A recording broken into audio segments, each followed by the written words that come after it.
Hello, everybody. My name is Annabel Crabb, and I'm absolutely delighted you could join us for this latest breast cancer trials Q&A. A little bit of background on breast cancer trials. It's the largest independent oncology research group in Australia and New Zealand.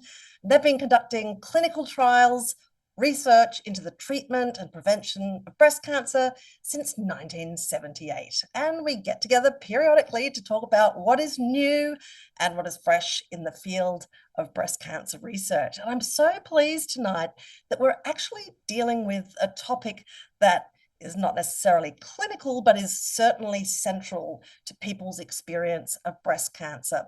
Tonight, we're going to be talking about the financial impact of breast cancer. Maybe not be top of mind the second you get your diagnosis, but it certainly bobs up at various points in the journey. And we are, as ever, very grateful tonight to have a panel of experts who are hand-picked giant brains who are relevant to answering as many of your questions as possible on this important topic. And we know that it's registering as a major issue because there's a really significant sign up to today's session.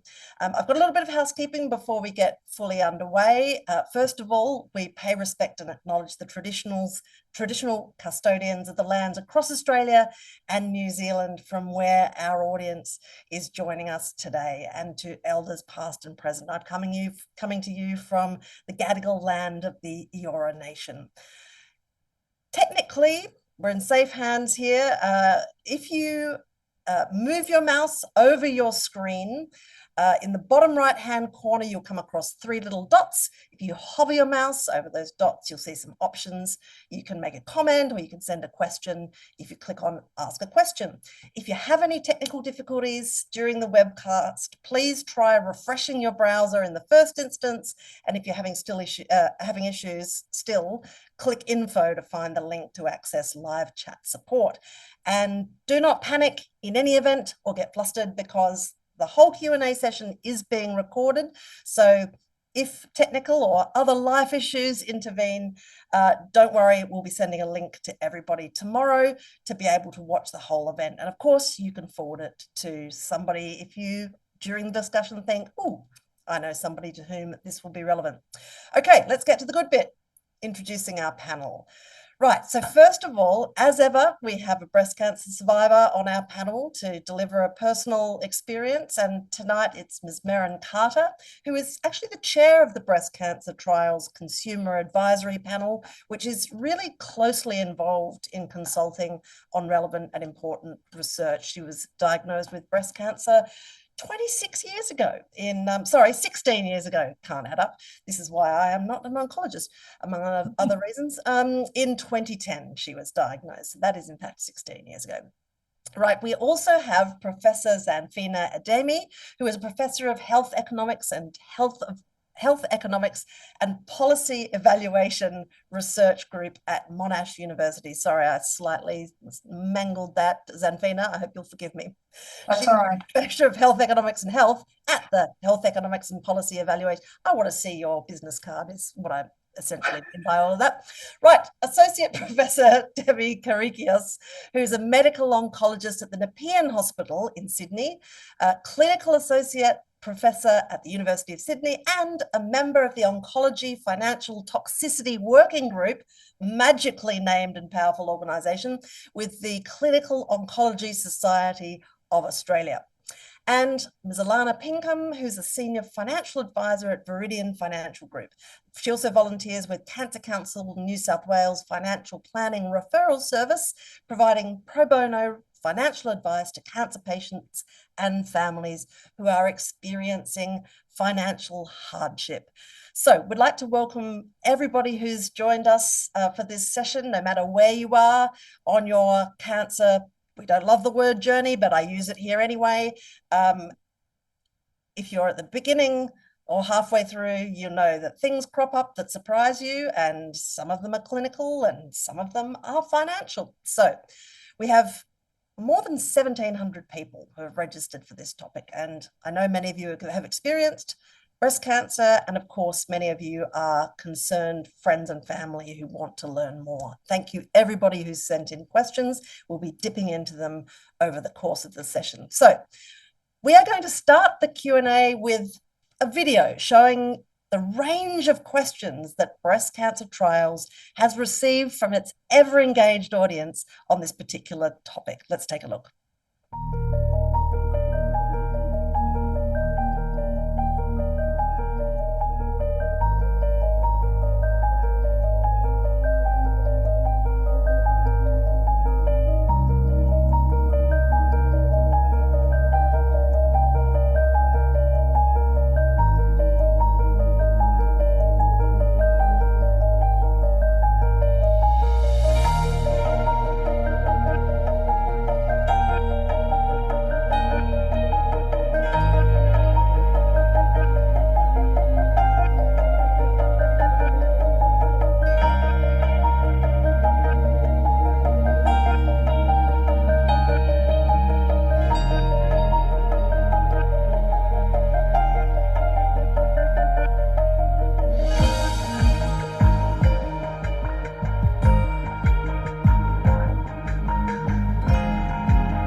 I always, whenever we run these videos that kind of reflect the entire gamut of questions that have come in before these sessions, I'm always sort of touched and overwhelmed because I think you get a little glimpse of just how big and confusing this experience can be. And I was particularly struck during that little montage by the person who wrote, it's almost like a second diagnosis. First, you get the medical one, and then you get the financial one. And so I'm really pleased, as I said, that we've gathered to talk about this tonight. We're going to have, there was a lot of engagement in the advertising for this particular topic, with lots of people talking about their personal experiences on social media. And I think you got a glimpse of that just now.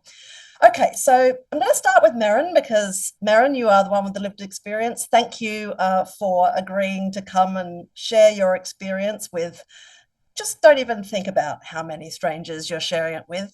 You're very generous to do this, and I really admire the way people stick around and help with breast cancer trials because they want to assist others who are in the same position that they found themselves in at the beginning. Could you tell us, now that we've established that it was 16 years ago and not in fact 26, Merrin, what was your experience of breast cancer straight up and when you were first diagnosed? Well, I was two children, the youngest of whom was 10. We still had a mortgage. And so it was an incredibly difficult period. In fact, I think it was our older son's year 12 at school. Oh. So it was really, really stressful for all those reasons. And then as we kind of got through and into the treatment, I began to understand that there would be financial costs. I mean, we had family private health insurance, as many families do. And like one of the points I remember taking stock and thinking, wow, we must have spent a lot of money on this, was we reached the Medicare safety net. Oh, yeah. For the pharmaceuticals. And I thought, oh, wow, that added up. So, there were various points along where you just thought, wow, I had no idea it was going to cost so much. And was that what surprised you the most about going through breast cancer? Was it the cost of the drugs, or were there other unexpected things that really set you back on your heels? Well, I think the hardest thing after all of the treatment is sort of cumulative. So I had surgery first up and took 2 or 3 weeks sick leave to recover from that. Went back to work, and then of course I had to start the chemotherapy, and there were 2 different types of chemo, both horrible in different ways. And then after that, 5 weeks of radiotherapy. And so, because during the chemo, you feel, I said to my husband at one point, I feel like the chemo is going to kill me. Oh.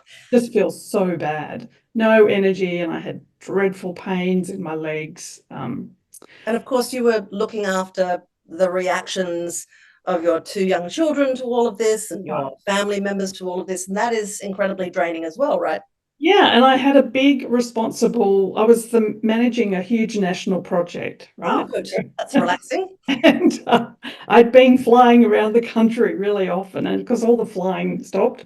Um, and I really thought I could not go back to full-time work. So I had a difficult sort of negotiation period with my then employer about converting my contract from full-time to part-time. Okay, so that has big financial implications as well, going from full-time to part-time. Did you ever find yourself in a position where your financial circumstances influenced your decisions about treatment or care? Um, no, I don't think so. I'm fortunate that, my husband remained employed full time. And if we'd got to the point where, I mean, I did talk to my super fund about whether I could access some super, but that wasn't going to be easy, because I wasn't diagnosed with a terminal disease. It was just really difficult to get through all the treatment. So we kind of muddled through, drained every bit of, spare cash we had. Um, and I think at the time, the mindset was I need to do everything I can to stay alive. Yeah, So, throw everything at it. yeah. You must have run into some people who have had financial difficulty dictate their options, though, I imagine. Oh, yes. Well, one of the things that is optional, and that I didn't do at the time of my initial surgery was a reconstruction, a Mm, breast reconstruction. And because I was in the private health system, I was able to choose my own plastic surgeon, mhm. uh, and also the time of the operation. But I had to pay a fairly large out-of-pocket sum uh, to access that through the private health system. Okay, well, we're going to work our way through some of the serpentine ins and outs of these situations, particularly around private health. Thank you for getting us rolling, Merrin, and I know that we're all feeling what you were feeling at that point, a sense of exhaustion, obligation, fear, Yeah, and just wanting a big lie down and for people to stop interfering with you. Okay, absolutely. so I'm going to go to you now, Demi, from the range of questions that the breast cancer trials has received on this topic. It's pretty obvious that everyone's experience of the financial impact of breast cancer can be very different. What are some of the most common financial impacts on patients that you've become aware of? Yeah, thanks, Annabel. And I just wanted to applaud the Breast Cancer Trials Group for holding this session. It's such an important topic. As someone who prescribes chemotherapy and causes lots of side effects, I can say that the financial impact of some of the treatments we recommend are serious, and it's one of the biggest side effects we see. So I'm pleased we're talking about it. Financial toxicity and impacts on survival for some patients and quality of life. So it's incredibly important. But if you think about the costs of an individual with cancer and what they have to deal with, I think I sort of split them in my mind into the direct costs. So things like prescription costs, having a surgery, radiotherapy, even the costs that might come with dealing with the side effects of treatment. So the initial treatments you might need because the side effect occurs. And so they're a little more obvious sometimes. But I guess what's more insidious and really hard to manage is sort of what Merrin's already talked about, the indirect cost of having a diagnosis of cancer. So that's, you might not be able to work because you're very unwell, or your partner might need to care for you so they can't work. So it's like a double hit. And I don't think we have a very good way of dealing with that for individuals with cancer in Australia. Um, and there's also things like travel costs, right? That sometimes people have to travel very far for treatment, particularly those in regional areas, and that can really have an impact on your care as well. So if we start with the direct costs Mm. first up, and I mean, apologies if this is a stupid question, and if people know the answer to this, then hum along. But we're talking to people in Australia and New Zealand here. What treatments for breast cancer do patients have to pay for? Yeah, it's a good question. I mean, in Australia, it's a very complex question. Obviously, we're pretty lucky in Australia and New Zealand to have, what we call universal healthcare. But despite that, even in all publicly funded healthcare, there's out-of-pocket costs that come with that, not just within the private system, but in the public system as well. So it's not always, clear what ones you have to pay for. But for example, if you see someone like myself in a public hospital clinic, the fees, it's all bulk billed. But of course, people quite rightly access care through the private health system too. So there might be fees associated with your doctor. But in terms of treatments that people have to pay for, luckily, I thank the lucky stars every day that we live in Australia and how many good medicines are funded on the PBS. There are still costs that come with that though. So there's out-of-pocket costs that come with every prescription. But surgery and radiotherapy are often not free as well. They might be reimbursed in part by Medicare, but not fully. I think if we compare ourselves to New Zealand, New Zealand does better on most things, I have to say. But when it comes to medicines and access, I think Australia does a little bit better. So I'm sorry to our New Zealand listeners and colleagues, but we have a very good system of accessing medicines in Australia. So I prescribe medicines as an oncologist, and unfortunately, New Zealand often lags behind us a little bit in access to medicine. So often, individuals in New Zealand are having to pay a lot more for medicines and potentially other treatments, maybe that I'm not aware of. But there are so many different costs that come with treatment. It's very hard to pin down exactly along the way what costs you're going to bear, and it's so uncertain sometimes. Right. And when you're in a state of anxiety and overwhelm with all these new details that are surfacing about stuff that's going on in your body, it's not a Yeah. great time to be understanding other kinds of bureaucratic Yep. complexities. I mean, I'm a person who falls over when I'm required to work out a mobile phone contract. So this is not my area of strength. And Loz, in fact, one of our contributors has asked, how could we make the costs of cancer treatment more transparent? Yeah, it's a good question. And it's really hard to be transparent up front. And that's not because people are trying to hide things. It's just very challenging to know what the future holds, what you're going to need to have treatment. And if you think about someone having a knee operation, often those costs are very straightforward. It's clear there's an in and out, it's all done. But cancer care is so much more complex, so it can be quite tricky. I think we can be better at trying to make it as clear as possible to patients up front what costs they might be up for. I think anyone seeing a surgeon or a radiologist or an oncologist should have that discussion. Well, what costs might come with the care I'm going to have here, and whether you're going in the private system or the public system, that's really important. I think what's really important as well is when people are having those discussions, making sure that they're told about other options. So if there is a very costly option, there might be a very cheap option that's just as good down the road, or another type of treatment that's just as good as what the doctor might be suggesting. Um, I So think are you saying shopping around is a good thing to do? it's not as I do actually. I mean, I know it's so hard though, right? So you're sitting there with a diagnosis of cancer. You want to get on and treat it quickly. I mean, how Yeah, many people want to go and shop around? yeah. So I think that's really Or wait challenging. for an appointment with somebody Yeah, else. Yeah, absolutely. So it's not like you get the appointment with the other doctor the next day. yeah. And so I think, but having those discussions, like I talk to patients, I'm not a breast cancer doctor, but I talk to patients all the time about, it's okay to wait, it's okay to get the other opinion. I think having those, the doctor you're seeing should be able to tell you whether it's okay to wait. And I think hopefully most doctors are transparent about that. Yeah, so I think we can be better at upfront transparency, but it's so hard to tell someone when you first meet them, well, this is what the costs are going to be for the next year of treatment, because half the time you might not even know what they're about to undergo. You might need to organize more tests yourself and figure that out. Got you. I must ask you, Demi, about your working group. You Mm. are a member of the Oncology Financial Toxicity Working Group. What a Mhm. striking name. I mean, does it have a toxic effect on Yeah. patients? And can you describe that? I'm sorry to lob this question at you. I'm just No, no, no, it's absolutely right. And the reason the toxicity is chosen deliberately because it is a side effect of treatment. yeah, We talk about nausea, diarrhea, pain, or whatever of side effects of treatment, but it is a side effect of treatment. And so, it does have an impact. There's lots of good.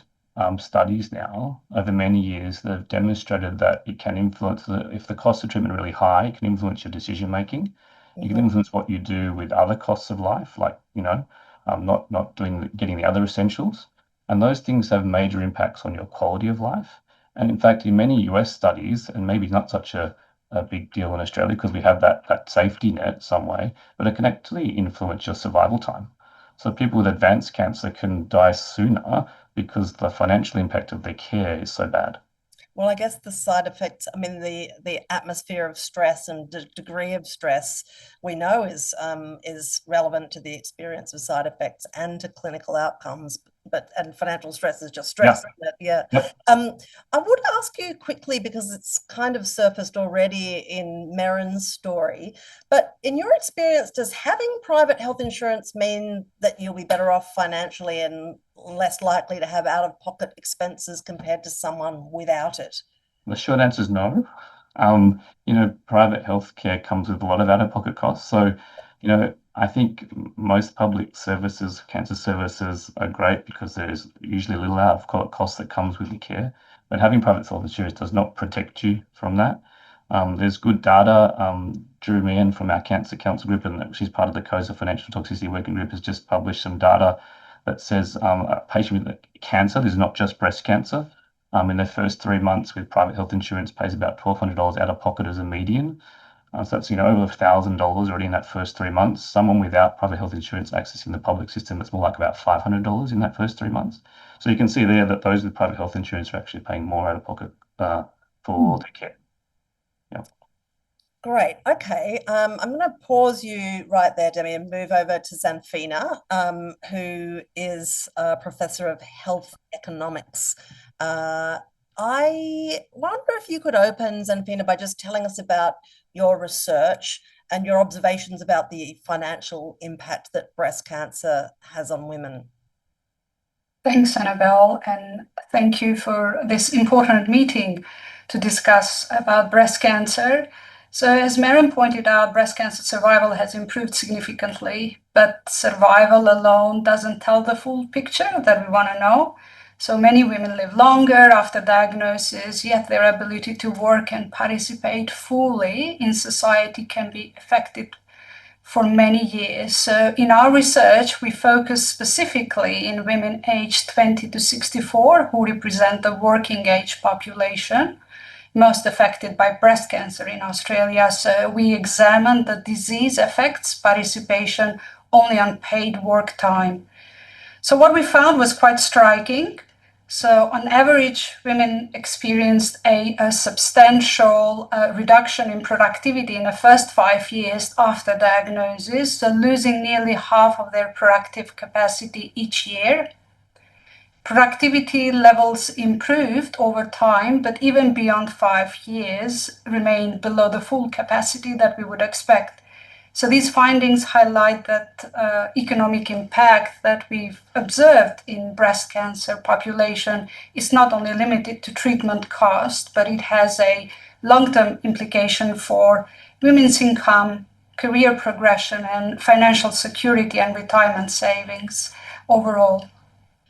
Okay, that's fascinating.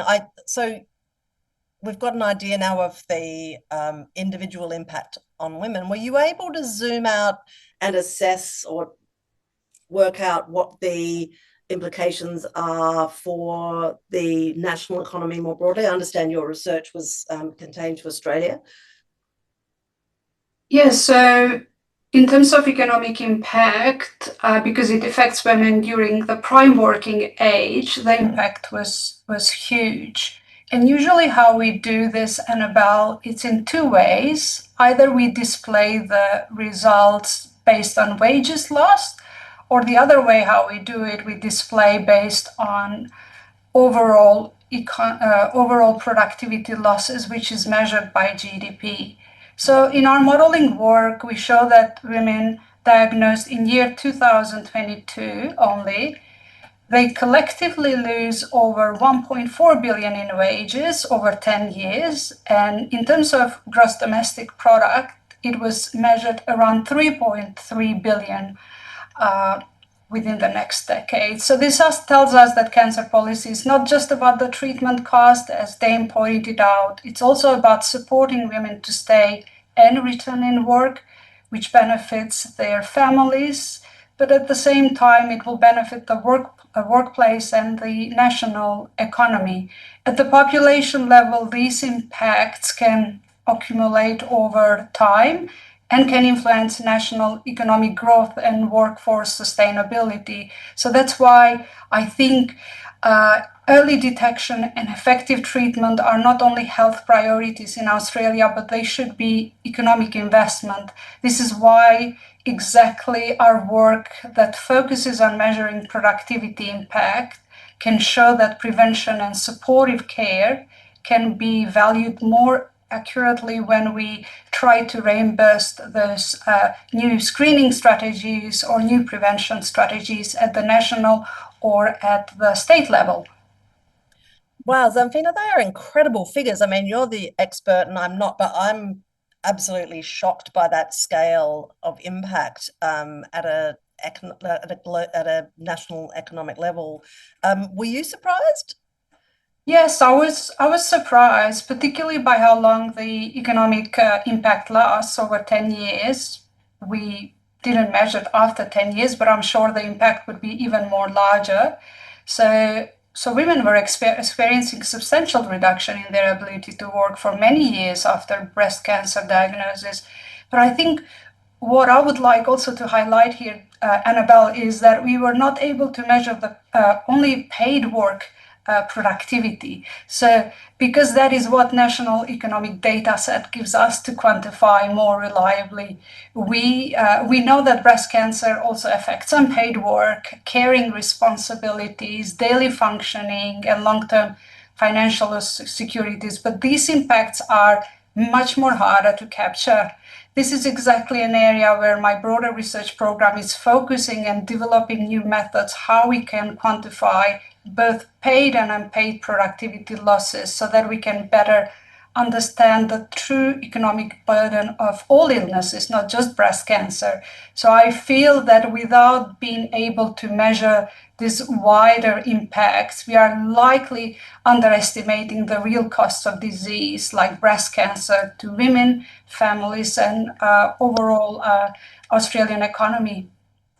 Zamfina, can I just take a second as a journalist who relies on data and research to thank you for your attention to this area? Because quite often we do, when we look at the economic effects of various policy decisions, we don't count the effect on unpaid work because it's so much harder to measure. But wow, in any household, it is the work that really gets you in the heart and that you feel the worst about not being good at, right? So, okay, so turning to the costs of cancer, I guess we just think, well, you know, there's all those treatment costs and scans and imaging and so on, but what does your research reveal about some of the hidden economic costs that actually extend beyond healthcare itself? Yes, as Dame pointed out and Marion pointed out, when people think about cancer costs, they usually think about hospital bills or medicines, which for a single year in Australia were around 1.5 billion. But as pointed out by my previous piece, much of the financial burden comes from lost earnings and impact on productivity, but also, as pointed out previously, reduced careers opportunity, early retirement, travel cost, time out of work for treatment, and long-term side effects that from treatments that affects not only productivity but overall well-being. And also there can be a lot of psychological stress, changes in family roles. For example, the role that you used to do, you can't do anymore, reduced capacity to participate in normal life activities. So these hidden costs are substantial and often not recognized in policy discussion, how we make allocation and resources.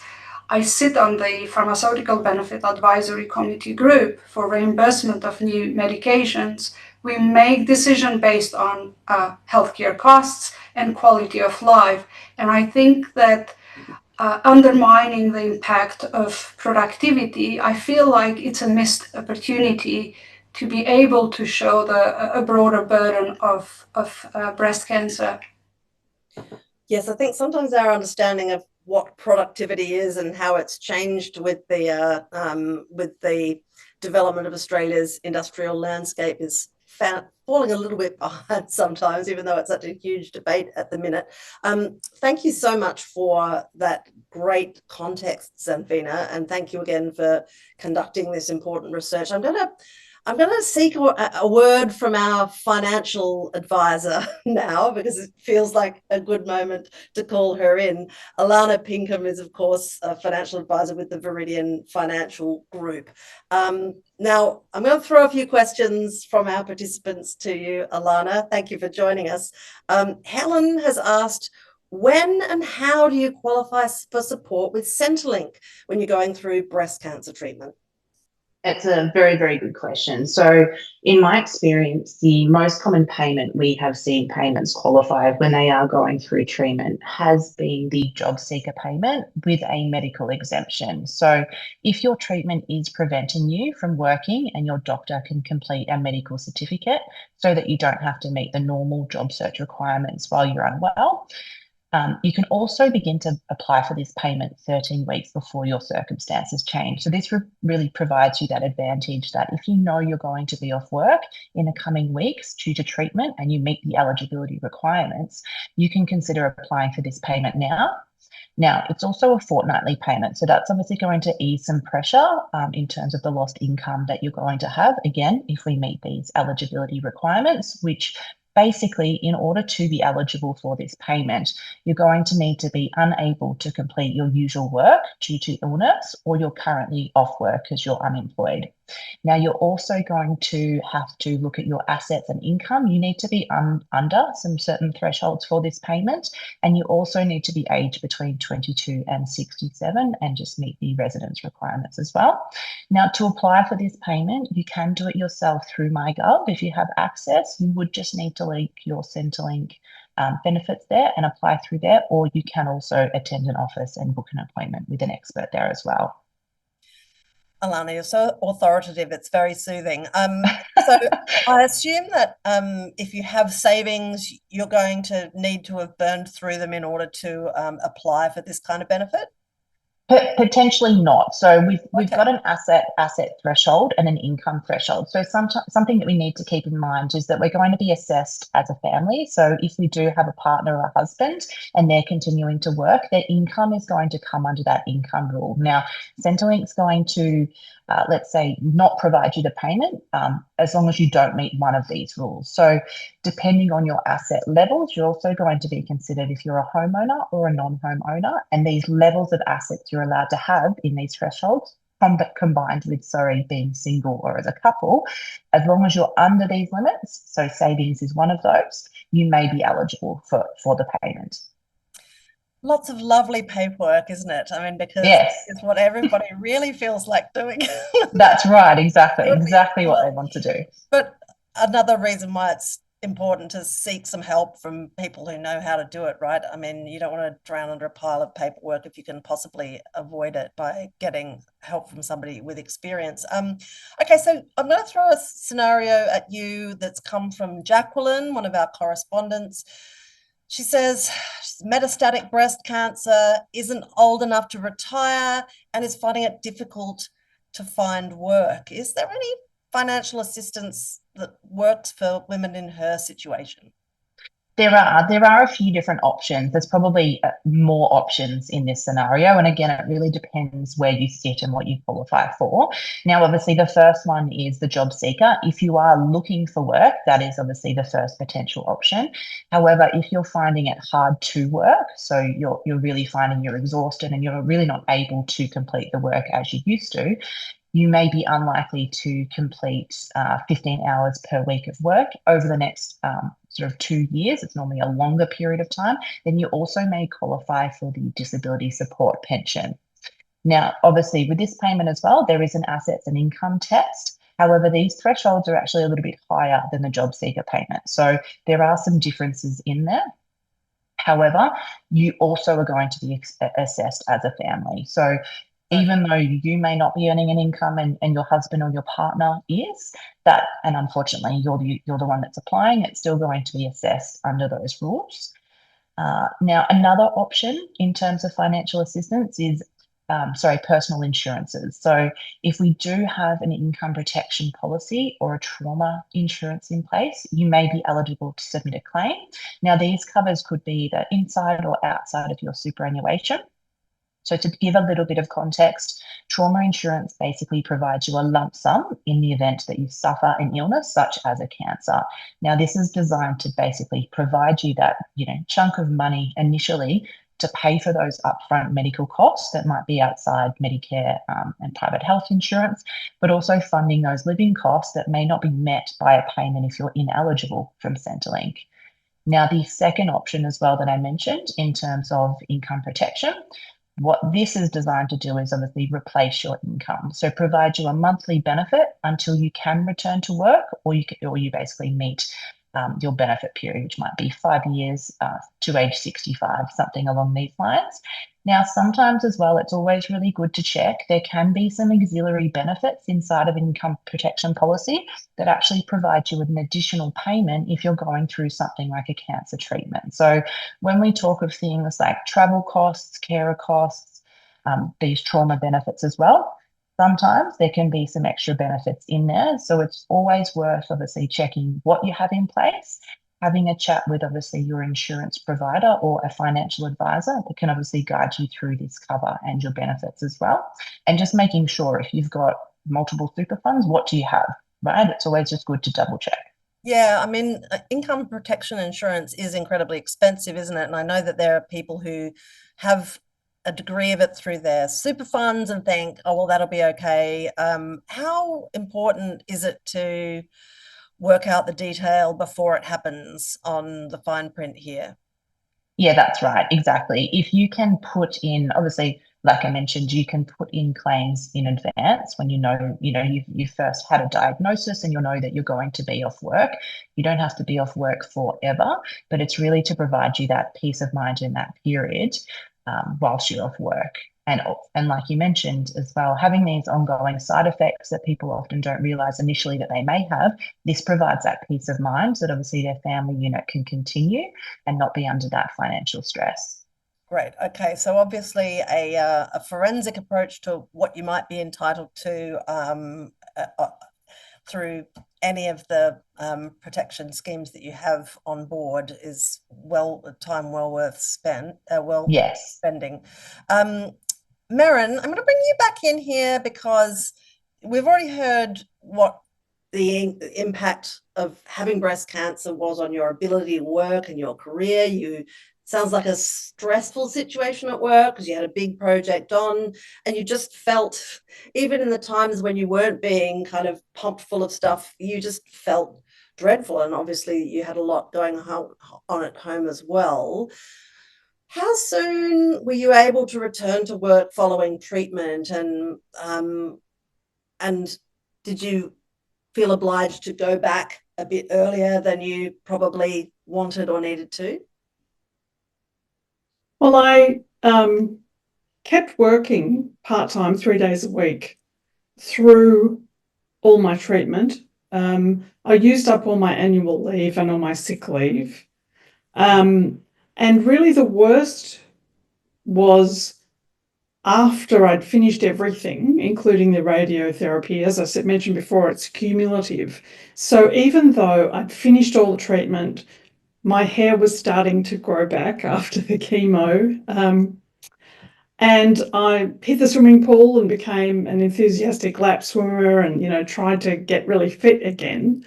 I was just so tired, so tired. And many people find that this happens. It takes months to actually recover your energy after all of that cumulative treatment. And on top of that, I developed peripheral neuropathy from one of the chemo treatments. So I have some fingers on my left hand that I have permanent pins and needles in. It's not good for typos when I'm typing on a keyboard, I can tell you. And I also have intermittent pins and needles and numbness on the soles of my feet, which kind of compromise my balance. And then I developed lymphedema in the arm that I had the mastectomy on. So all of these things, are ongoing. I've got those for the rest of my life. Now, I'm grateful to be here, and I'm sure my family is grateful that I'm still here. But I have to deal with all of those things every day now. And so I just felt that wasn't compatible with returning to full-time work. And in fact, what I did was I finished up the contract. I had a 5-year contract that I was partway through. I finished up the contract part-time and then looked for further small part-time contracts and built up a consultancy and became self-employed. So I had maximum flexibility. Okay, Maren, let's talk a bit more about this, because on paper, you were cancer-free, on the other side, fine to go back to work, and Yep. really you felt like not the same person anymore. And even walking into the office in your workplace, your hair looked different, you looked different, you felt different, you weren't steady on your feet. I mean, it must feel like being a different person, which is sort of something that I guess the stats don't really reflect, but is very, very central to your ability to have the ambition and the drive and the energy to keep doing, a high demanding job like you'd been doing. How did you feel about that level of ambition and kind of desire to get back to your old job? What were the feelings associated with those changes? Well, I really loved the work I did. And so I did want to continue it in some way because it was part of my sort of passion for living. But I'd also had a bit of a lesson in what was important to me overall in terms of my life. And of course, my family around me, everyone, I think, who's experienced a cancer diagnosis goes through this kind of reassessment of what's important to you. And although, my personal little equation of how much money I sacrificed in terms of, salary foregone and superannuation foregone comes close to about $1 million, which, feels very ouchy. I just decided that the quality of my life was more important to me. And also, as was mentioned previously, being stressed is not good for recovery either, or for the prospects of recurrence. So I figured that I needed to become fit, hence lap swimming, and less stressed, and that my life would be better, my overall quality of life would be better, and that I would find a way of managing without quite so much money. So, I mean, listening to that boldly, it sounds like, well, just get used to living life without so much money. But I wonder, it's hard to explain, I guess, the way significant life developments can change your priorities and the things that you think that you can and can't do without. Did you find, or do you think that there is a use in talking to people seeking advice about the feelings of disappointment or inadequacy or release or shame or whatever you're feeling about the way that your life has changed, and embracing it, I guess, as an addition rather than a subtraction necessarily from your life? Absolutely. My life is totally different now. And there are some things that are really good about that. My house is not as beautifully renovated as it might have been, perhaps. You're a bloody good swimmer, though. Yeah. So, there's, there are things around the house that we would have done if we had more money, but, it's still livable. So, and I'm still here and I'm, as far as I know, well and fit. So, you got to count your blessings, I guess, to use that cliche.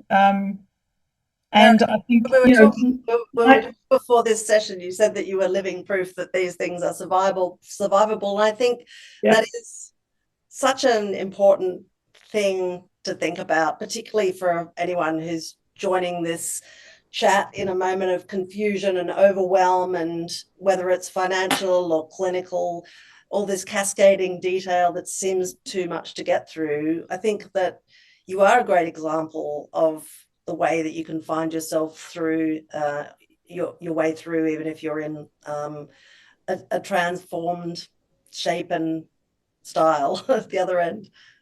Yeah, I mean, my life is still happy and fulfilling.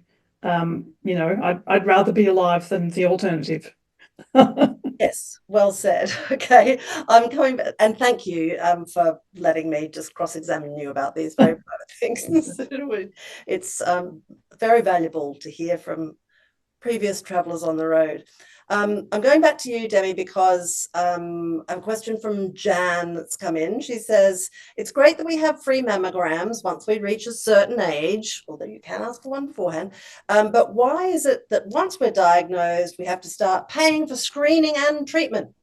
Yeah, I agree with Jan. It's great we have a really fully funded screening programs in Australia for all types of cancers. You know, we don't want cost to be a barrier to get screened. I suspect what Jan's talking about is when you have your diagnosis and then you having to test follow-up screening maybe down the track for further mammograms and obviously treatments, why there are costs associated with that. And look, it'd be so wonderful for every test and every treatment to be fully funded, but it's just not how the system works in Australia. Like all treatments, all tests are assessed, like Zamfina mentioned, drugs through the PBAC, so they're tested for value for money. So the taxpayer is paying, so that we need to ensure that each medicine we prescribe that's funded is true value for money, so that it improves survival, improves quality of life at a good cost. And same with tests. So yes, it would be wonderful for everything to be fully funded. You know, the Medicare budget would have to be a bit bigger, and that's a debate politically that people could have. You know, if we doubled the health system funding, everything might be funded, but whether as a society we want to do that is the question. It's never fun though, having to pay out of pocket costs for tests and treatments, especially ones that are vital, we would consider vital. Okay, so Jan, we're putting that in the wouldn't it be nice basket. Yeah. Now I've got a question from Annette, who has dense breasts. Shout out to Annette. I'm a Densie as well. She says, when you have to have MRIs instead of mammograms, which are expensive, even though it's unusually soothing to lie inside a very noisy tube for 20 minutes, especially if no one can ring you, why do we have to pay for this regular monitoring? Because we have dense tissue. Yeah, it's a good question. And look, I don't know the exact answers, but if I speak generally for a minute about something like this, I assume, and I don't know for a fact, I apologize, that MRIs in this situation aren't funded, don't have a Medicare rebate. They might. Annabelle's saying no, so that means they don't.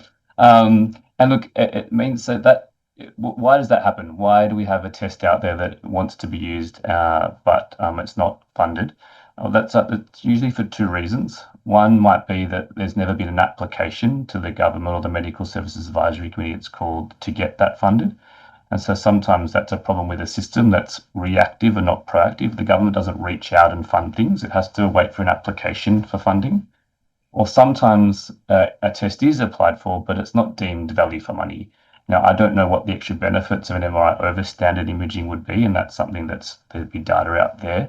But if it has been applied for, it's been determined by, I guess, a group of experts that at the current price of an MRI for dense breasts, that's not value enough for money, so it's not funded that way. It's a shame, but there are many, many tests and treatments in Australia that are considered like that.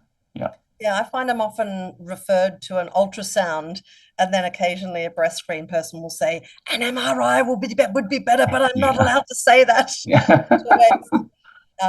Makes me think, oh dear, gosh, all right. Okay, so thank you for your ongoing assistance. I've got one more question from Lyndall, who says, I'm sorry, I feel like you're the treasurer here now. Yeah, it's all good. Inspiring questions are like, why is this? Lyndall says, why isn't rehabilitation and post-cancer care, once you have the all clear from breast cancer, covered as part of your medical treatment? Yeah. Yeah, is it a gap we have? I think survivorship care in general is poorly funded. That's why many services, like public services, can't provide that type of service, because it's just not recognised as important. but it definitely should be. There are Marin's talked about toxicities that are ongoing from treatment many years later, like neuropathy, and I think there's no sort of clear funding for support for women with breast cancer or any individual with cancer to have that ongoing rehabilitation and support. So I think it's definitely a gap in our system. Of course, these things need to be turned to be value for money, but some of them are no-brainers. There are clear supportive care measures during treatment or afterwards that are of clear benefit to individuals. But unfortunately, given there's no application or they're just not seen as valuable because they're not sexy like the new drug, then they're not funded. Yeah, I think I must say, I think sometimes the impact of the press release can sometimes have can be a factor in the decision of whether to fund something. I couldn't possibly comment on that, but I think this is a good moment to bring in Zanfina, because Zanfina, a few minutes ago, you gave us some quite stunning statistics about the effects and costs of breast cancer treatment, not just on the individual, but on the economy as a whole.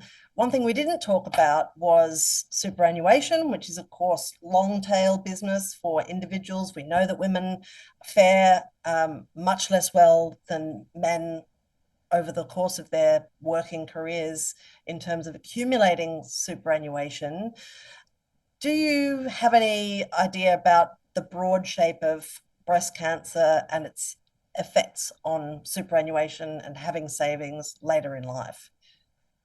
So the question is yes. So when women reduce work hours or leave the workforce, their contribution less to superannuation. So that's fact and that's known. And as you pointed out, over time, this can result in lower retirement savings and also increased risk of financial insecurity later in life. And as you pointed out, women already earn less than men in comparable jobs and have lower saving and superannuation reserves. So they're also overrepresented in the part-time job and casual workforce, which means they have less access to paid sick leave. As Maren pointed out, she ran out of her annual leave and she had to work three days a week. So as a result of illness, can compound any existing inequalities in our society between men and women. So it's not just they are less paid, but also disease in itself impacts them to have financial inequalities.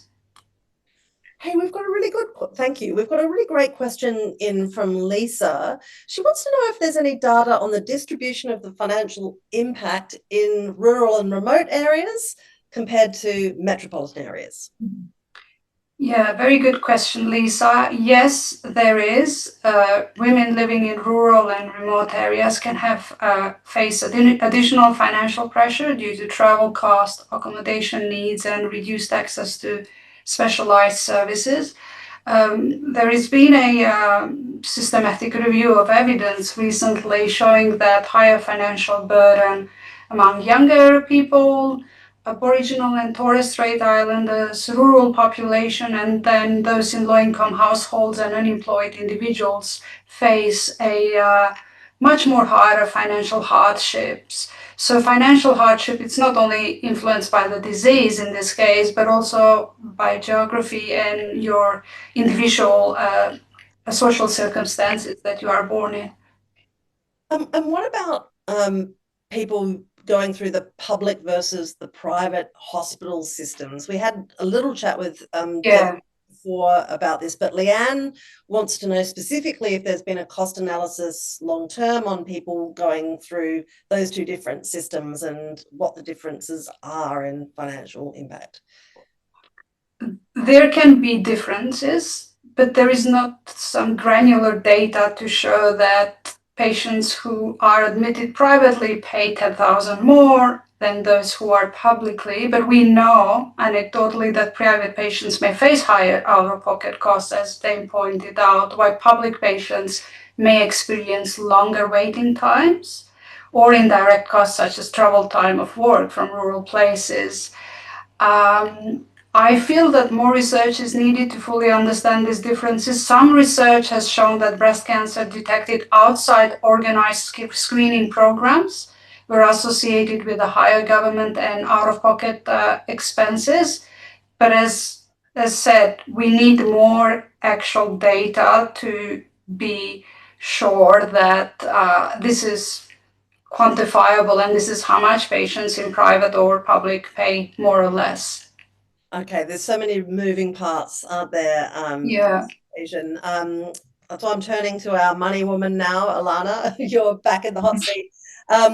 So Merrin talked earlier a little bit about superannuation and the possibility of dipping into it. We have a question from Shadabdi who says she's currently out of work because of her treatment, and she wants to know how to access some of her superannuation while going through treatment. Yeah, good question. Now, there are a few options here that can be considered. So depending on your situation and your age is the first one. So going with the easiest one first, if you have met a condition of release, and you are age 60 or older and you've ceased work, you are able to access your superannuation at this time. So you can begin an income stream or make withdrawals as you need. So that's obviously the easiest option.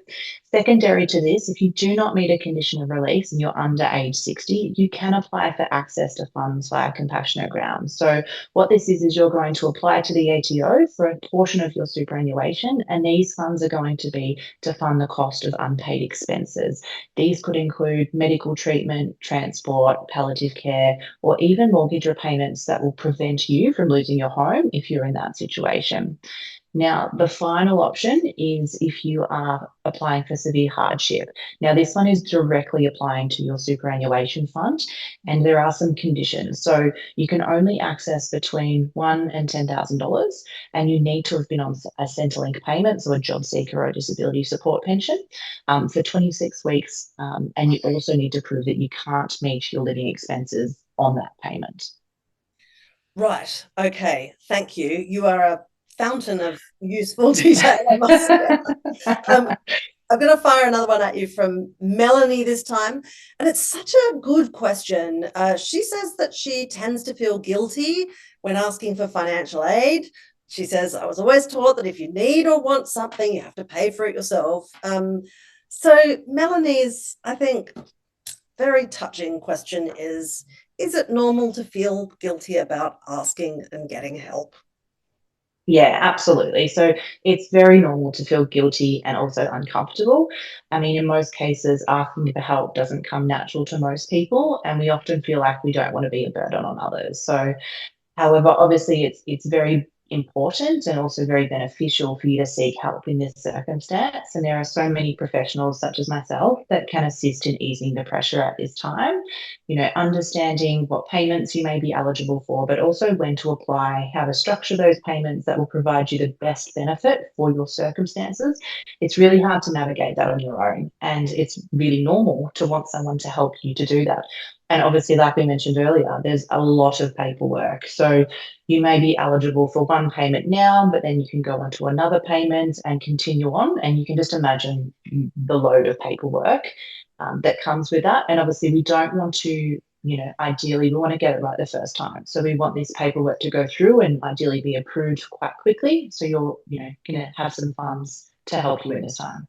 Alana, do you sometimes find that your work is partly financial advice and part emotional counselling? Yeah, absolutely. It without a doubt provides another ear to that person, and we will talk about a range of things that might not even be related to the finances in the end. So sometimes they're just going through a hard day, and I happen to call to talk about, a claim that's gone through, or we need one piece of paperwork to add to something.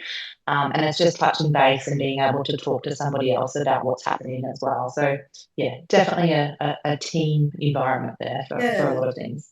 And often I think, when Zanfina was talking earlier about unpaid work and there not really being a measure for that, I think sometimes guilt about what you're asking for and asking for help for a lot of women in these difficult situations feels like self-indulgence. They're struggling to look after the people around them. Yeah, absolutely, without a doubt. So obviously we want to offer that support where we can, and we're always saying that we're always welcome to take those phone calls when they require. They're always welcome to contact us. Okay, so thank you. Now, like a absolute pterodactyl, I'm turning my eyes on Marin to exploit her own emotional experience. Sorry, Marin, but like, did that feeling of guilt assail you at any point when you felt like you really needed to ask for help or some understanding for what you were going through? Guilt. I don't know that I felt guilty. I felt deeply inadequate. Maybe I felt that I should be able to, I guess this is guilt coming out, isn't it? I felt I should be able to cope, and I felt a lot of pressure to cope. You're a highly efficient and capable person, used to dealing with difficult situations and juggling things and meeting deadlines for your giant national project or whatever. Yeah. So when there's something that you can't juggle and you can't manage, you feel like this must be my fault. I remember a whole stack of, health receipts to do the claims for everything. Because one of the symptoms, side effects of treatment is brain fog as well. And so I remember vividly sitting, and looking at all this paperwork and just giving up and saying to my, fabulous husband, I am so sorry, I can't do this. And I just passed them all over to him. It's interesting, isn't it? With these life stages, I mean, it's like when you have a newborn baby and you think, I am never going to sleep again. This is never, ever going to happen for me again. And then you move through it and you do sleep again. And you obviously, I'm betting, Marin, that you became capable of filling out forms again in time. Oh, absolutely. In fact, my two older parents, I've managed all their Centrelink stuff now. So okay, all right. Of all the things that you've said over the course of this last hour, that is the most upsetting thing I've heard. That is a big load, Marin. Hey, did you talk to an Alana? Did you have somebody who helped you to understand that this wasn't a case of you just overnight turning into a terrible person or an ineffective person? This is just a phase of your treatment that you would move through. Did you have anyone who helped you with that stuff? I had a fantastic oncologist who was really wonderful at talking about all sorts of things as well as the drugs she was shoving into me. And so I used to come away from sessions with her feeling quite buoyed by what she had said. And I did reach out to BCNA and access some of their resources. I wasn't Breast Cancer Network Australia. I wasn't aware of the same level of kind of financial counselling that's available now. Alana, thank you so much for what you do. That is so necessary. And so I didn't find anyone like you. I wish. That would have been wonderful. I did speak to someone at my superannuation fund, as I mentioned, and because they do offer, some kind of financial advice. But I found that a bit less than satisfactory. Okay, so what I'm hearing here is that you can find the right person in all sorts of places, right? I mean, everybody is a different constellation of stress factors, and sometimes I feel like you can get some emotional comfort from your financial advisor. You can get some confidence about finances from your oncologist. Sometimes it feels to me like it's about finding a person who sees you and who releases you from the anxiety or self-criticism about various aspects of the experience. I'm just freelancing here because now I'm an expert. I've done 10 of these sessions, so I'm pretty much qualified. Demi, I'm going to throw back to you now. I'm sorry, there's going to be some more barked questions about why do we have to pay for this. Lynn has asked about ongoing costs to treat the side effects of breast cancer treatment. Now, we've done a bunch of these Q&A sessions about side effects, and they are significant and profound and can last for many years after your breast cancer, including lymphedema, which is in Lynn's case. She wants to know if there's any hope that these costs will be covered by Medicare in the future. Now that we've made you the treasurer, you can answer this question. Yeah, awesome. And I hope this isn't my mother-in-law asking this question. My mother-in-law has lymphedema from her breast cancer treatment, but I don't think it is. Yes, I am Demi's mother-in-law. Yeah, I thought it might be. Look, it's hard, isn't it? Again, I refer to the fact that a lot of the supportive care stuff that's so important, that has meaningful benefits to quality of life, is just not seen as sexy. And so it's hard for those interventions to get funded because there's no one driving it, there's no one applying for funding. And so again, if I was the perfect world and I was the treasurer, Annabel, I could change policy tomorrow. I'd make our systems a little more proactive at reaching out and finding these really good programs, like a lymphedema clinic, who might not be funded by the federal government or otherwise, to really reach out and fund those programs where there's clear benefit. But so yes, I'm sorry, Lynn, I don't hold high hope that these things are going to be easily funded in the future at the moment. How do we surface these sorts of treatments and needs that can't be summarized in a flashy press release about a new drug or a wizard? Yeah. I think it's so dependent sometimes where you live. It's a bit of a lottery. Like some services might have a totally funded lymphedema clinic, like within one hospital, but down the road there isn't one.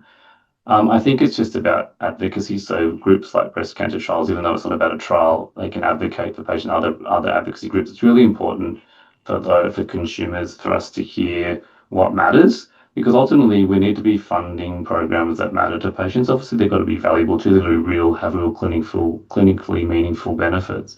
But I think it's about advocacy. So it's about the support groups, lobby groups, to really push for the things that matter like that. Okay.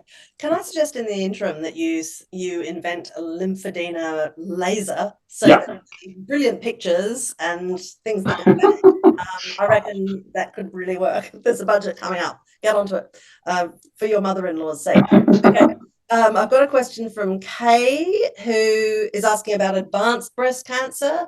Okay, so what happens when your cancer spreads to other areas of your body? What new costs are associated with that development? Yeah, and look, it's obviously the major way we would treat breast cancer spread to other parts of the body is with medicine, systemic therapy, that would be chemotherapy, immunotherapy, in some cases targeted therapy. So if there are costs, a lot of prescriptions that come with that, even though the prescription fees are small. We're really lucky in Australia, and we've seen the PBS price that an individual has to pay for the prescription go down recently with recent policy. That's really good. They still can accumulate. But I remind people when we're talking about medicines to look at the box and see how much the government's paying. Like you'll see many medicines for breast cancer that are really effective, thousands of dollars. And so I guess, there are costs that come with that, but they're heavily reimbursed, which is really great. Of course, there are costs that come with seeing the doctor in some instances. Having radiotherapy can also be used. There are going to be costs that come with treatment to other parts of the body, of course. Yeah. And of course, we know that there's medication that is not on the PBS, but it's staggeringly expensive. We've all seen the GoFundMes and the ways that people raise money, particularly when they have rare cancers, which does include some people with breast cancer. There's a question from Carrie, who wants to know if there is any financial assistance to pay for medication that's not on the PBS. Yeah, the short answer to that is no, it's really hard. Taking a step back from that for a second, I think what's important, if your doctor's recommending a medicine that is not yet funded on the PBS, finding out why is really important. For sometimes it's just that it's not here yet, it hasn't gone through the process, which is a very difficult challenge and something I've been working on with a large group, trying to get really good medicines funded quicker. I think our system is failing in that sense. They get there, the good ones get there and they get funded. It just doesn't happen quickly enough for the really good ones. But if you're being asked to pay for a medicine that's really high cost, ask your oncologist why or what are the benefits of it. Because sometimes, we like to play with new things, oncologists, and sometimes the new things don't always definitely improve survival and quality of life. Two big things that really matter. Look, sometimes they will do that in a shape, but often the evidence when we're prescribing new medicines isn't quite clear. So be really, you challenge your oncologist to think, well, why am I paying for this one? Is it really worth it? Is it really as good as you say it's going to be? There are, I mean, Alana probably can tell us more, but there are sometimes ways of getting access to super and things to pay for treatments. Health funds rarely would pay for it, even private health insurance would rarely pay for it.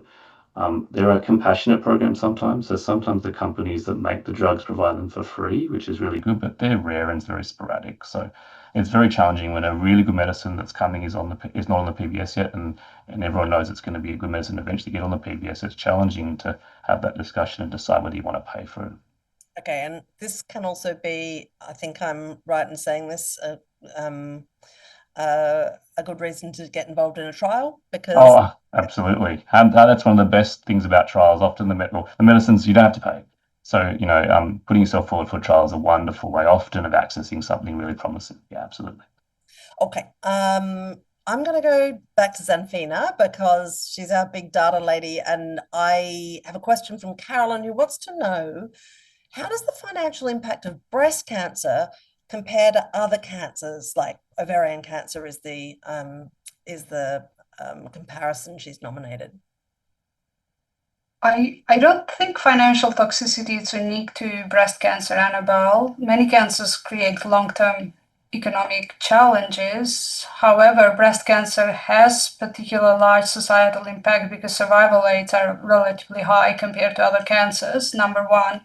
And breast cancer is quite prevalent in population. So cumulatively in society, that would have a huge impact. This means that many women live for decades after diagnosis and their productivity losses accumulate over time. So even if other cancer may have higher short-term treatment costs, so the long-term workforce and economic impact of breast cancer can be much more substantial. I just wanted to also engage on the other question that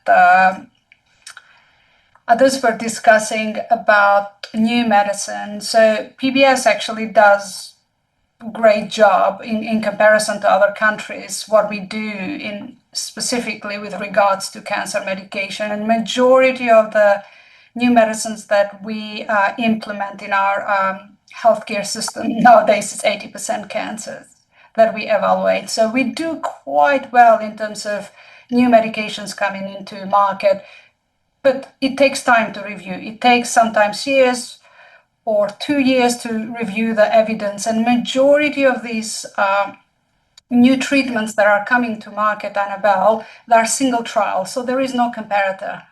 So there is no standard of care. So we have to, so then when industry does submit the evidence, they have to find a matched cohort somewhere from another study to show that the medicine is working. So it's a very complex procedure. And I think overall, in terms of cancers in Australia, we do quite well in terms of reimbursement process. And to be honest, some of those drugs would cost millions if you would take them over a long period of time. And patients would pay only $30. So if we compare Australia to other countries, we do much more better. The out-of-pocket expenses in low and middle-income countries are so high because everything is out of pocket. I mean, just putting it in a perspective. Okay, that's really valuable context. Thank you, Zanfina. I have a question here too from Danielle. Now, you've already talked about the difference between the experience of women in regional and remote areas compared to metropolitan areas, but Danielle wants to know if there are any other demographic groups of women who are more vulnerable to financial hardship after a diagnosis. Is there a greater impact? I mean, this is just me adding, on younger women who have, by definition, more of life to live? Yes, a very good question, Danielle. Yes, financial vulnerability, it's not evenly distributed. So research has shown that women who are younger, working in casual or insecure employment, single parents, or from lower income household may experience greater financial hardship than those that have families. And also, as pointed out before, Annabelle, women living in rural and regional areas can face additional costs related to travel accommodation and reduced access to specialized care. And importantly, women with ongoing treatment side effects, as Dean pointed out, have reduced ability to return to workforce employment. And this highlights the need that for target financial and workplace support policies are not just medical treatment, but it has to be the whole system in place. Okay, thank you. We're running short on time now, only quarter of an hour left, so I'm going to zip to Alana because of a question from Tamika. She wants to know, what impact does breast cancer have on insurances? She's a young person with breast cancer and is now unable to get income protection. Yeah, a very interesting question. So it's not that you can't get income protection. So a cancer diagnosis will impact your ability to put in place new insurances, specifically income protection or any insurance. However, it's really going to depend on your personal circumstance and, all of the details across here. So it's very common if you do apply for a new insurance. Insurance may decline your cover, exclude cancer or related conditions to that cancer, or they may also increase the premiums based on your cancer history. So it's not that you can't get cover. It's always worth having a look into. So there are some pre-assessments that you can be completed with providers to assess if it's worth you going through the application process, just to ensure that you're not wasting time. Now, obviously, if you have existing policies in place as well, they're generally not going to be impacted as long as they were fully underwritten and there was full disclosure, met at the time. But we obviously we would always recommend to obviously retain those insurances that you do have, look into them, avoid cancelling and also even altering them, because that could also change the terms as well in the policies. Okay, avoid altering them. Wow, okay, that is a good piece of advice. I've got a question too from Sue. You gave some incredibly good advice about receiving Centrelink benefits, but Sue has asked about what support's available for sole traders and business owners who have a limited, by definition, ability to take off time from work and can't receive Centrelink benefits. Yeah, it's another interesting question, this one. So to be honest, the business-specific assistance is quite limited if we were just looking at businesses. There are benefits they can apply for that other groups of people can also apply for that are employed. The main one would be ATO assistance, so providing support for a business in hardship. There may be the ability to involve loan deferrals or have additional time to pay tax at this point, but really there are obviously the personal insurances that we've spoken to prior in terms of trauma and income protection would provide a benefit for them if they were getting treatment or needing to take some time off work. Another one that they may have in place or would potentially be a consideration would be business key person insurance cover. So this cover is designed to protect the business in the event that key person is unable to work. And obviously there's the access to superannuation under compassionate grounds that they could look into as well, but not a lot of specific business options, unfortunately. Okay, all right. I think we're all united in wanting Alana to come and run our lives. Until that happens, I'm just going to cross back to Demi now. We have a question from Leslie about clinical trials research. We've already talked a little bit about clinical trials, Demi. Are there any financial impacts if you're on a clinical trial? Is it like a brilliant roller coaster where you just get everything for free? Pretty much. That's one of the best things about being on a trial. It's rare that you would have any financial impact in addition to what you might normally have. And in fact, most of the times it's cheaper to be on a trial because almost always the medicines are fully funded by the trial, so there's no prescription costs. If you have to travel for the trial, often the trial will have within its budget ability to support patients traveling in from somewhere else to access a trial. And sometimes even if you get a nasty side effect from the trial medication, that will be covered as well. So as well as getting the benefits of being on a trial for other reasons, access to potentially a new medicine that might improve your survival or quality of life, the costs are very minimal, if any at all, actually. So it's quite a good reason to be on a trial. How do you find out about trials that might work for you? Is it just a lottery as to whether your oncologist is aware of them? It's a good question. It shouldn't be. There are lots of different ways of doing that. There are often breast cancer trial group, for example, I suspect will have on their website the list of trials that are available. I think asking your oncologist is the first step. I love when a patient comes in and says, "Is there a trial for me?" Because then I get to look beyond what we normally do for them. And I think most oncologists feel that way. Most oncologists run clinical trials at their centres. They're very keen to have people come on clinical trials because both them and want to help advance things as well. And having a patient motivated to be on a trial is a fantastic thing. I mean, it'd be good. We've developed over the years different resources where you can look in and see where trials are, but it's quite complicated. Even as an oncologist, I struggle to keep across all of it. But asking is the first step. Asking your oncologist for sure is the first step. Okay, that's a pretty easy to remember rule of thumb. Demi, I know that we've done some Q&A sessions on clinical trials that are looking at experimenting with giving patients less treatment, which can be a bit of an alarming prospect for patients who are just like, throw everything at me, hit me with everything you've got. How does that approach, I mean, logic tells you that that can make your experience a bit less financially toxic, but what are your observations of these sorts of trials? I think so. What we're talking about is, I guess, de-escalation trials, which is so important, Annabelle, because what we've often done over the years in oncology is we have treatment A, then we add treatment B to it because it's better. Then treatment C comes along to add A, B, and C, and it becomes when do we stop adding and adding and adding? Because what we find over time is perhaps if we withdraw the older medicine or the less effective one, treatment might be shorter and less toxic. It's brave to go on a de-escalation trial because what we're saying is that we think it's probably going to be okay. It's probably not going to be worse, but we don't know. But these trials are so important. I'm always surprised. I think there's a real support from individuals with cancer to have trials where we're testing less.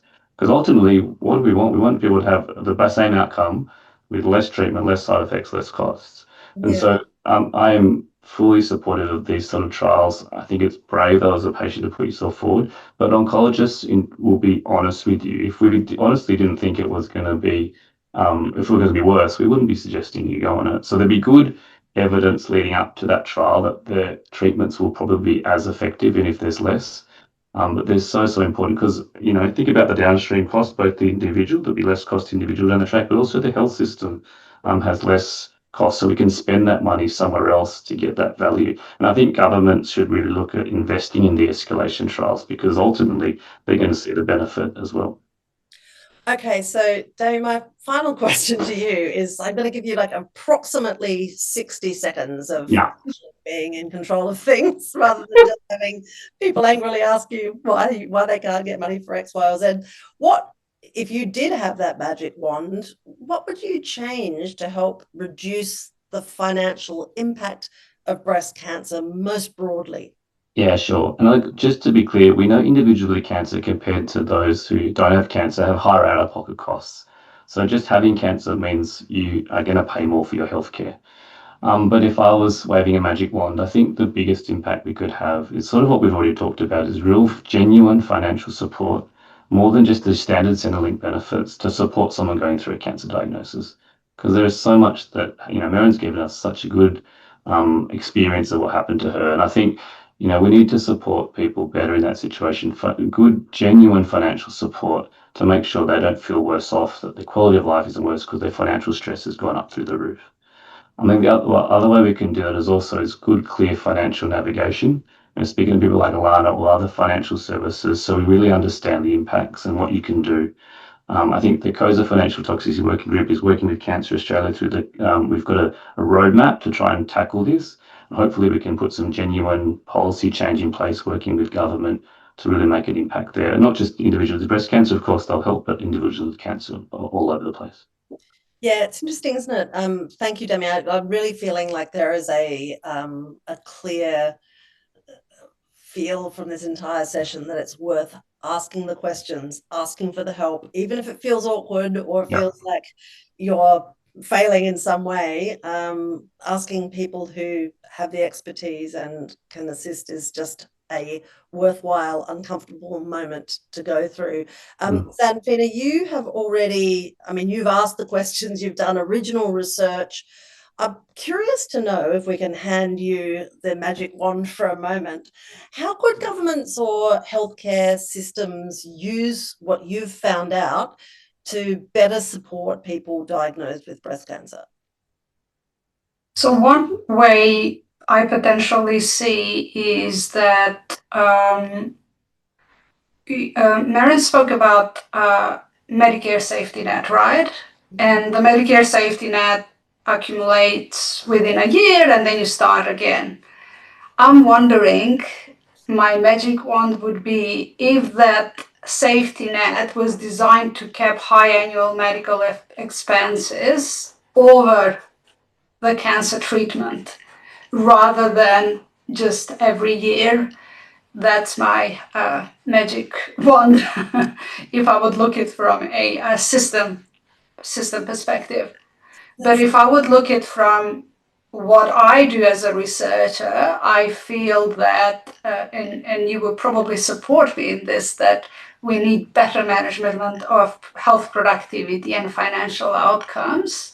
So then we can help this research in breast cancer or other cancers to prioritize interventions that deliver both health and also economic benefit to society.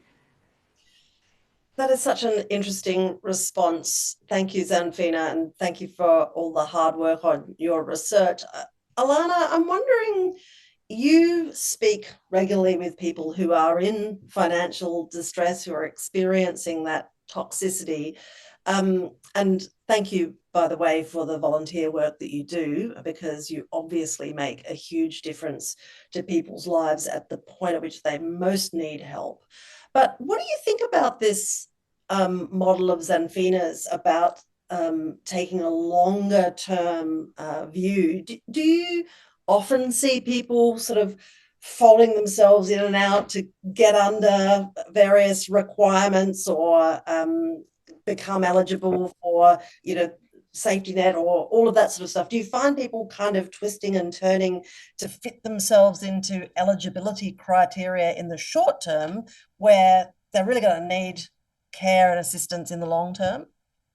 Yeah, it's a really hard one because generally people aren't expecting to be diagnosed with a cancer and whatever type of cancer that is. So it's not as easy as, planning to get an age pension, when you cease work by, structuring your assets in a certain way. So it's a little bit harder for people to try and do that. And it's quite restrictive. So to be honest, in terms of my experience with cancer patients or interactions, and these payments that are available, which are generally to replace income in some component, but are never enough.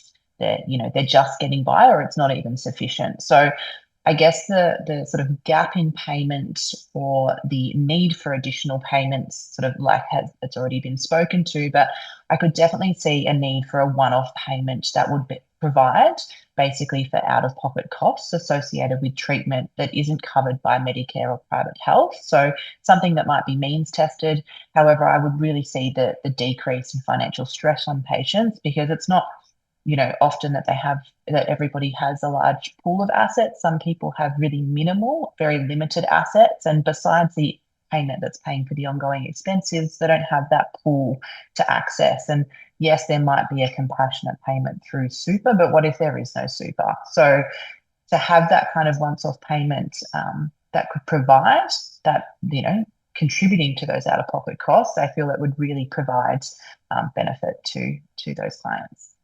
Okay, these sorts of models are not the sexy stuff that Demi was talking about, but I think thanks to the research of people like Zanfina, we are getting better information about the long-term and broader costs to our society and economy as a whole from these hidden expenses. I'm going to finish up with Merrin, because I feel like we've been on a bit of a journey with Merrin this evening. You have seen it all in terms of financial impact. And I just wonder, what would you do with your magic wand if you were handed it? What would you like to change or improve in terms of the support for people who are going through breast cancer? Well, this is going to be a really need to be a really powerful magic wand, because what I'd love to do is discover life-saving treatments that don't leave people with lifelong side effects.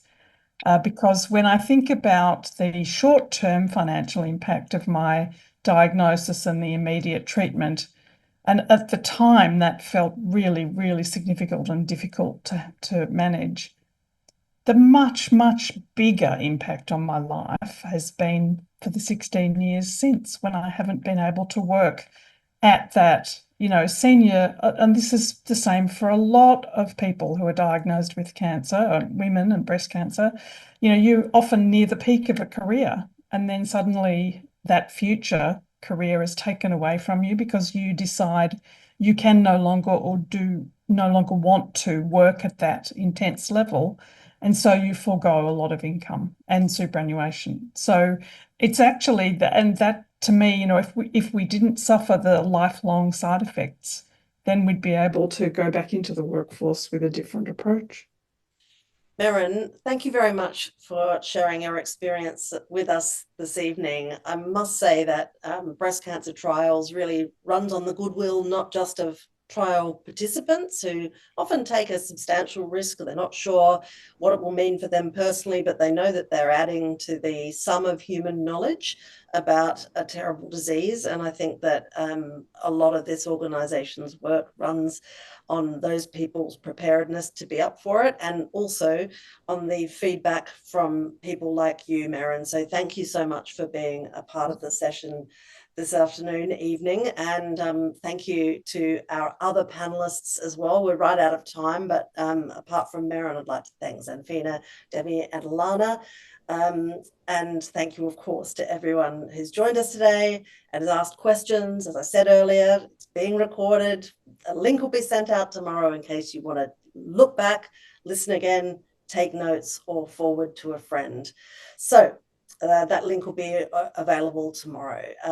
Breast cancer trials, as we've heard again and again tonight, is committed to improving outcomes for every person diagnosed with breast cancer through clinical trials research. Apart from the goodwill of volunteers, it also runs on donations, so you can head to the website if you feel like you want to assist with the work that Breast Cancer Trials does in Australia and New Zealand. Thank you so much. I always find these sessions so informative, and our panel, I think, tonight has been especially incisive. Thanks so much for joining us.